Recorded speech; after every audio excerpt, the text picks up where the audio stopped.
Buat Mbak Salsa atau akunnya adalah @salsa12, menarik menyimak postingan-postingan Anda, tetapi sayang, sepertinya Anda melakukan cherry picking. Anda memilah-milah yang menguntungkan pilihan politik Anda. Karena aku juga orang Indonesia dan aku masih warga negara Indonesia. Dan aku udah melihat kebrutalan pemerintah yang udah gila nggak ada obat ini, yang mereka udah nggak tahu malu, bener-bener nantangin masyarakatnya. Anda tidak berdiri sebagai sosok yang bagaimana menilai secara objektif dengan menceritakan secara kronologis detail konstruk kejadian-kejadian sehingga masyarakat bisa tahu dan paham kenapa semua ini terjadi saat ini. Salah satu contoh Anda mengkritik tentang pemberantasan korupsi, tentang tingkah laku DPR, tentang tunjangan DPR. Kenapa Anda tidak menceritakan secara detail kronologis awalnya? Pemberantasan korupsi contohnya. Anda tahu kerusakan yang dialami oleh Pak Prabowo saat ini adalah imbas dari kerusakan yang dilakukan oleh Jokowi di pemerintahan sebelumnya. Bagaimana Undang-Undang Nomor 19 tahun 2019. Bagaimana KPK dilakukan pembonsaian atau pengkerdilan. KPK tidak punya taring lagi ketika muncul Undang-Undang Nomor 19 tahun 2019. Itu diperkuat dengan PP Nomor 42 tahun 2020. Kenapa Mbak tidak ceritakan itu? Itu terkorelasi juga Mbak dengan bagaimana IPK kita, indeks persepsi korupsi kita oleh Transparansi Internasional yang mengalami stagnan di masa Jokowi. Belum lagi bagaimana kebijakan-kebijakan dia yang menimbulkan kontroversi luar biasa. Contoh PSN. Dari peraturan Presiden nomor 3, Perpres nomor 3 tahun 2016. Di mana diperkuat dengan Undang-Undang nomor 11 tahun 2020 munculnya Omnibus atau Cipta Kerja. Saat itu, Mbak, para aktivis melakukan judicial review dan sudah dibatalkan undang-undang itu. Tetapi Jokowi melakukan perlawanan dengan mengeluarkan Perpu nomor 2 tahun 2022. Diperkuat dengan Undang-Undang nomor 6 tahun 2023. Itu merusak semua sistem, Mbak. Perizinan pertambangan yang dulu berada di wilayah-wilayah provinsi masing-masing, sekarang diambil alih oleh pusat, gara-gara undang-undang itu. Anda paham nggak? Kenapa ketidakadilan ini terjadi? Undang-undang itu mengangkangi Undang-Undang Otonomi Daerah, Undang-Undang nomor 23 tahun 2004, yang junto Undang-Undang Otonomi Daerah juga nomor 32 tahun 2014. Kenapa tidak Anda katakan itu, Mbak? Kenapa tidak ada ceritakan itu? Bahwa kehancuran saat ini adalah dampak bagaimana kehancuran sistem yang dilakukan oleh Jokowi di masa lalu. Anda harusnya adil. Anda harusnya fair menceritakan ini. Bagaimana tentang tunjangan anggota DPR yang ditandatangani di masa Jokowi?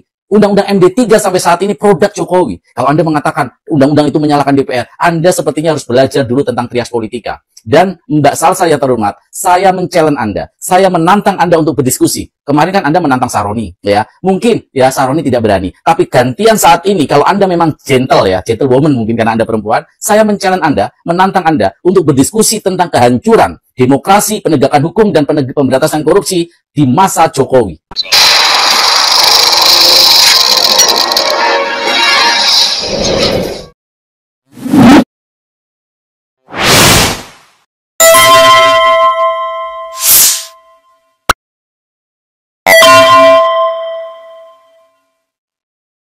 Assalamualaikum warahmatullahi wabarakatuh. Pemirsa, ternyata terindikasi ternaknya Mulyono juga.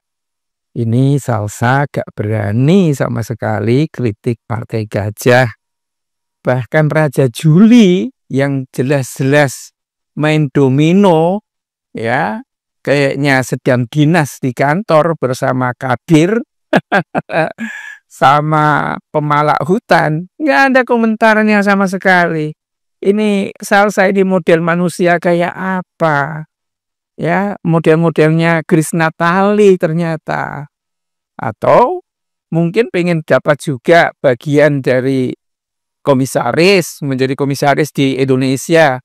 Karena pajaknya di Jerman kan banyak. Kalau di Indonesia itu kata Prabowo, satu komisaris yang ditempatkan oleh Jokowi itu kan ada banyak, lebih dari 40, dan dapatnya satu orang itu bisa 40 miliar dalam 1 tahun. Gila nggak, bikin ngiler banyak, sehingga orang-orang yang otaknya enter ya lebih baik menjadi penjilat, menjadi ternak, yang penting dapat duit gitu apa gimana. Ini namanya kata-kata si Salsa Erwina ini, Mbang Cinde, Mbang Ciladan. Jika yang kurang itu adalah DPR-nya, dia habisin. Bahkan dia di jalanan di Denmark itu memasang fotonya Prabowo nyumpelin telinganya coba kan. Padahal Prabowo lah yang membalikkan situasi dari apa yang dirusak oleh Jokowi. Dia ke Jokowi gimana? Enggak berkutik. Jadi wajar kalau kemungkinan banyak orang yang ternyata memberikan komentar. Banyak sekali nih komentarnya, 1835 komentar. Ya, Salsa itu ternaknya Mulyono. Oh, jadi yang selama ini gue kagumi ternyata ternaknya Mulyono. Ya, Salsa itu termul. Dia ponakan Opung. Bener nggak ini dia itu ponakannya Opung itu? Ya, tapi ada juga yang mengatakan Salsa semangat. Ya, iya pastilah. Ya, mungkin nanti akan dikunjungi oleh Jazuli, Raja Jazuli, Raja Juli. Ya, ini menteri paling tampan ya, di Indonesia. Mungkin seliranya Salsa. Ya, kalau dibanding dengan suami Salsa ya lain lah. Ya, tetapi menjadi sangat jorok kalau Salsa itu perilakunya kayak begini. Tetapi itu wajar sekali pemirsa. Jadi ketika anak-anak itu punya trauma, sudah menjadi dewasa. Tapi ketika anak-anak itu mengalami trauma pada masa kecil, di mana keluarganya berantakan, tidak mendapatkan kasih sayang dan lain sebagainya. Satu sisi dia punya otak, sisi lain dia punya kebencian. Wah, itu dia mengolahnya bagus banget. Kayak seperti Safa ini. Ini kan trauma berat ini. Dengan kehidupan keluarganya itu kan. Ya, dan mungkin juga karena kedekatannya dengan kader-kader di PSI. Ada yang mengatakan Abah Ing, Salsa adalah kader PSI 2014. Ya, kita tidak tahu apakah 2014 memang masih menjadi kader itu atau sudah pergi gitu ya. Bisa ditelusuri lebih lanjut. Tetapi perilaku Salsa yang seperti ini ya, kalau basisnya hanya kepentingan partai apalagi PSI seperti dikemukakan ya, model-model DJ anak jenderal ya yang mendukung semangat Gibran. Apa dasarnya dia mendukung Gibran menjadi ini? Pernah menilai enggak kapasitasnya Gibran itu kayak apa? Ya, untuk menjadi presiden tahun 2029. Ya enggak ada orang yang milih lah.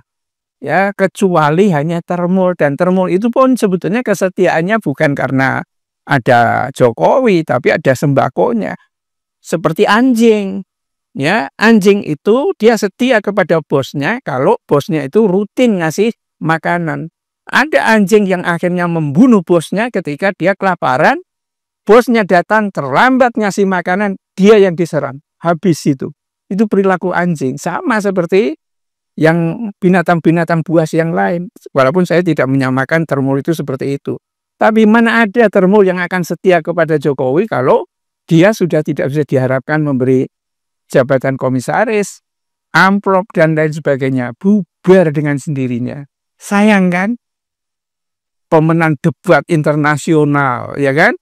Membanggakan kepekerjaannya di Denmark dan seperti itu, tetapi ternyata perilakunya sampah. Billahi taufiq wal hidayah. Assalamualaikum warahmatullahi wabarakatuh.